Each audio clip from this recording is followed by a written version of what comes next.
comeback win. Just what's that say about this team? Yeah, the record's getting a little old. The broken record is. We need to come out and play clean baseball first 3 innings. It's something I just challenged our guys with right there. Is come out and play clean baseball to start a game.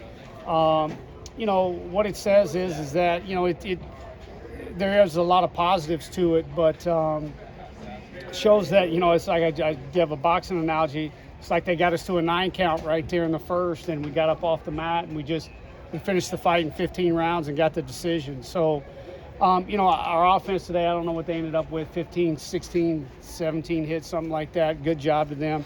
I mean, what a night Daniel Jackson had. I mean, that's what it takes. When you go down, you need somebody to step up and calm everything down. I thought Eric Hammond and Eric Hammond on the mound, Daniel Jackson at the plate did that. Speaking of Daniel Jackson, started off the season a little bit slow. What have you and the coaches been working on? We had done a couple little small swing changes. I don't want to get into all that with Daniel, and it was just, hey, just hang in there, keep grinding. We saw it coming, and I just wanted him to get a little more comfortable with it. Sometimes when somebody goes through a change, they get in the game and they press a little much trying to make it happen, and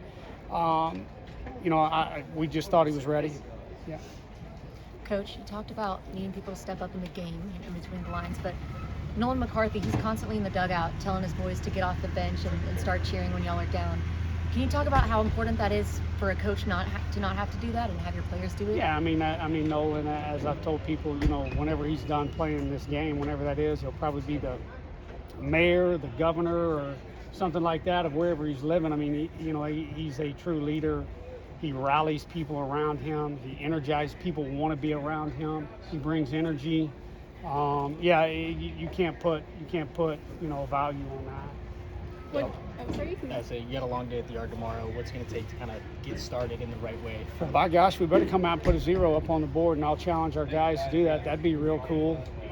Putting a 0 up in the first inning, and you've got game 1 tomorrow. You've got Charlie Goldstein going, and Charlie's been throwing the ball really well.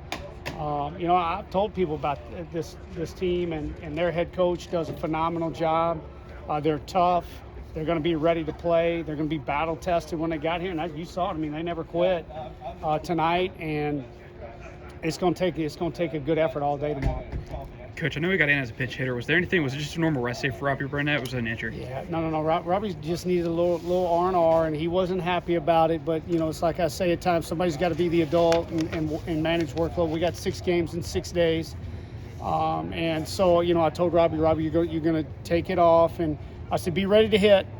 And he was obviously come up and got a big hit, 2 RBIs out there to left, and a really good at bat. But yeah, it was just a normal rest day for Robbie. And Coach, you had Christian Adams come in for Devin Obie, and he had a quick strikeout, struck out on a check swing, and the next at bat, he came in and he was the one that started that whole rally where he scored 5 runs.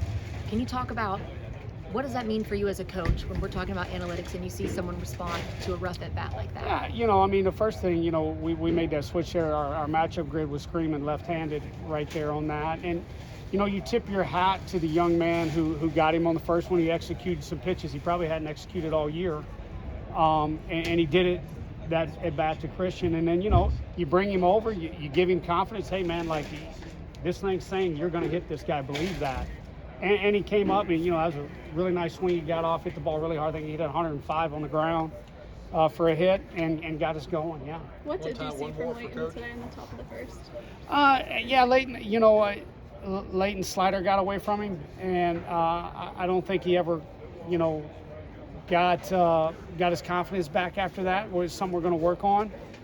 He had the leadoff guy 0-2 and left the changeup, over the middle of the plate, and he kind of hit it through the backside. It wasn't hit hard, but then he hits the guy, and I think that's kind of when it spiraled out of control on him.